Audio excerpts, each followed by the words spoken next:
Grabe, ang sarap lang sa pakaramdam na yung dating iniisip nyo, kahit papano ay unti-unti nyo nang natutupad. So yun ang mga more sa another day, another vlog. Oh, di mo kaya pumipiyok-piyok pa ang person. O siya, eto na nga, bali naglalakad nga kami papunta neto sa Mayuratex dahil Diyos me, nawalan tayo ng kuryente. Kaya naman napag-decide namin ni Jowa na magpunta muna dito sa Mayuratex para nga makapagpalamig.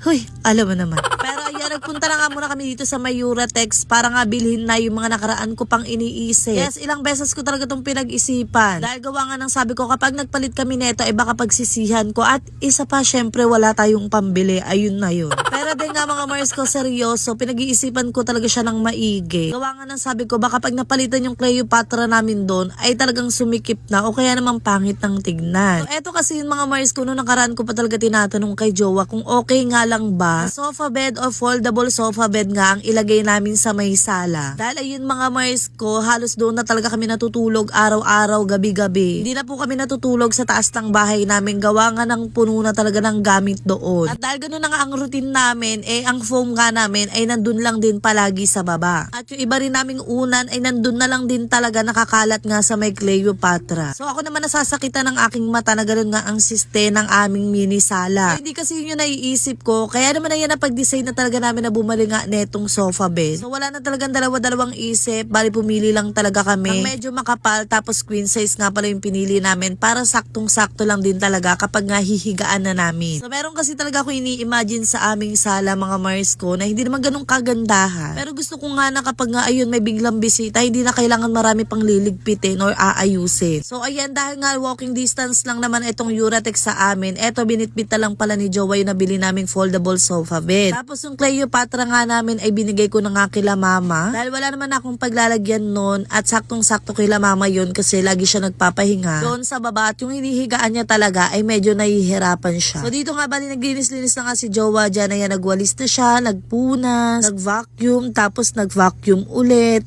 Tapos ayan nilagay niya na nga dito itong aming sofa bed. Tapos ayan mga ilang araw pa ang lumipas bago nga pala namin natanggal ang plastic dito kasi inaantay ko pa nga yung cover na aking in-order. Pero ayan, hindi pa nga namin mailalagay ngayon dahil nga kailangan pa siyang labhan. Ito na lang muna ang isi-share ko sa inyo mga Mars ko. Nabanggit ko naman sa inyo yung na mga unan namin ay pakalat-kalat lang nga lang sa Cleopatra. Naghanap talaga ako ng pwede naming paglagyan. Dahil hindi talaga siya exposed para nga in case ka na meron tayong bisita, hindi ganun kakalat tignan dito sa sala namin. Mabuti na lang talaga at meron ako nakita neto yung foldable organizer na perfect nga daw sa mga unan. So hindi talaga siya budol mga Mars ko dahil saktong-sakto lang talaga yung mga unan, kumot na ginagamit namin dito. So nilagay na nga yan ni Jowa, tas dito na lang namin nilagay sa may baba ng hagdanan. Eto na nga yung itsura ng aming mini sala. Diyos ko, thank you Lord talaga dahil hindi na lang talaga hanggang isipan namin yung mga ganitong bagay.